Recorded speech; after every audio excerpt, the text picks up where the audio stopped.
why does it make sense to work as a self-employed finance broker? That work-life balance, be able to do everything for the clients, I feel like you can make a difference. You're never having to say no. The sky's the limit.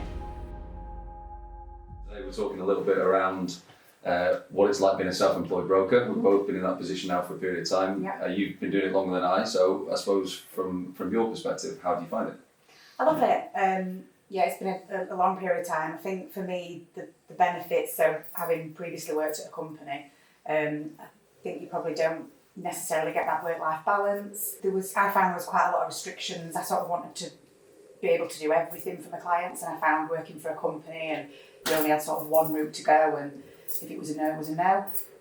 So the benefit of being sort of self-employed and having numerous lenders, you've just got that much more, so many more options for your clients. You really do feel like you can make a difference. Yeah, I totally agree with that. I think you're never having to say no. You're always able to deliver a yes at some point in the journey.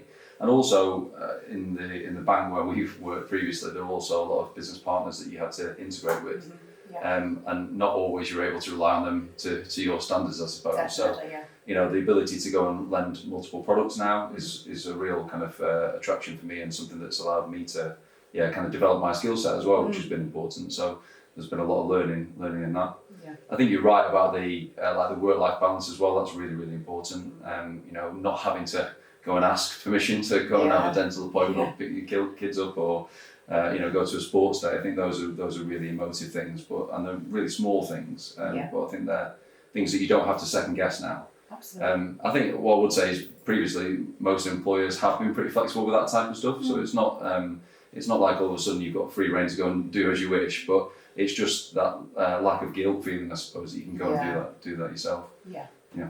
I think as well, it's sort of, I think, being self-employed as well, I don't know about you, but it makes me almost work that little bit harder, because you really want to help your client. So, for example, if your phone rings at, 9 o'clock at night, you kind of want to answer it because you want to, do right by your client, don't you? And I think it's built my confidence up a lot as well, sort of. If a customer came to you previously at the bank and you thought, oh, do you know what, this is going to be tough and I'm going to have to say no, whereas my confidence is built up because I know I've got that many options, and it just makes me really want to do, the best for the client. I think the word for me is it's tangible. Yes. It just, there's reward that's directly related to the kind of input that you put into the job. But also, like, you can really touch and feel like the kind of the customer relationship as well, can't you? Yeah. As opposed to, still working off net promoter scores, still, working at Trustpilot and trying to do the best for your customer, so that you're still putting it out there, but it just feels more personal. It does, yeah. It does. More controllable. So one of the big bits for me around, I suppose, building your own business and going on your own is branding. Yeah. And you've seen the impact that this can have. You made a great point when we were talking earlier around how it's customers believing in you and your own brand. Yeah. How do you feel about that? It's great, you're not, I think before, when you worked for a bank, you kind of probably thought, oh, they're coming to me because I work for so-and-so, but actually when you work for yourself and your customers coming to you and saying, Nat, can you help me out with this? It's just a lovely feeling that they're actually coming to you because it's you, they trust you, they want you to help them grow the business. It's just a really good feeling. Yeah, I definitely echo that. I think I had that initial thought, well, they must be just dealing with the brand. Yeah. But ultimately, they're not really dealing with the brand. There's no real brand in finance. It's pound amounts in a bank. It's more the people that you deal with within that bank, and within that financial institution. So for me, this is a huge thing. And one of the real benefits of working with Vaughan's and Decision for me was that I'm able to utilise my own brand alongside what is a very strong brand in the financial industry. Yeah. But for my customers to be able to kind of badge the service offering how I see fit, and try and make it as kind of tangible as possible and aligned to what I'm trying to achieve. Holidays. Talk to me about holidays. Yeah, so huge passion of mine. Love going away, especially Spain.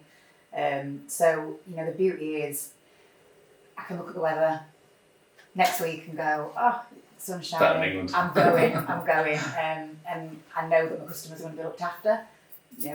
The trust piece, we can look after each other's customers. So yeah, that is a huge benefit. I can just go, Yeah, go away. I'd echo that completely. That's a big one for me. And having someone that you really trust, that you know is professional, that's going to help your customers while you're away or not able to do quite as much, then that's been a huge benefit for me.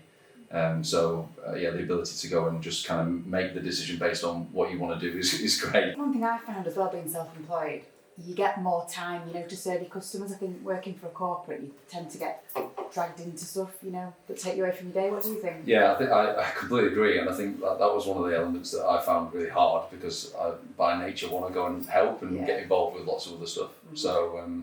So a lot of time spent, kind of working out where we are versus target versus actually going out there and speaking to customers, and I think like one of the biggest things, and I've had this at previous roles as well, is like that end of month or end of whatever period it is, like that whole panic. Yeah. And if you like kind of try and think about the stress that's in your life at that particular time, that's really not necessarily imposed upon by the customer. Well, the customer's stressed, no problem. Like that's part of the job. But self-imposed kind of stress levels based on hitting a end of month, end of week, end of hour, whatever target it is. Yeah. I think really distracts and doesn't, is not good energy spent really. So absolutely. I think that's great, and I think for me, I'm quite detailed and want to know where I'm at. So I do want to do a lot of the reporting and the stuff that was asked beforehand. However, really that's down to me now, and I suppose the thing that can go, the main focus is just the customer. Definitely. I want to talk about zeros right now. Yeah.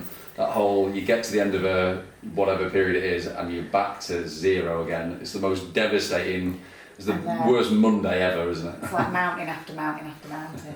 Yeah, I think for me, like the whole, there isn't ever a zero now, is there? Like you're just trying to build, and you're building for your own future. Yeah. So for me, that's one of the big benefits of working self-employed. Yeah. Being able to account for it in your own limited business is helpful as well, because you can fix a salary or vary it based on the income that's coming in. That's it. And if you want to build for the future and keep a pot to the side, then you can go and do that. Yeah. So I think for me, that's given me loads more flexibility. I'm sure you must feel the same. Oh, definitely, yeah. Like you said, the zero thing is pretty soul destroying, weren't it? You were desperately trying to help your customer, but then you were, climbing to get that target, and then you were back at zero.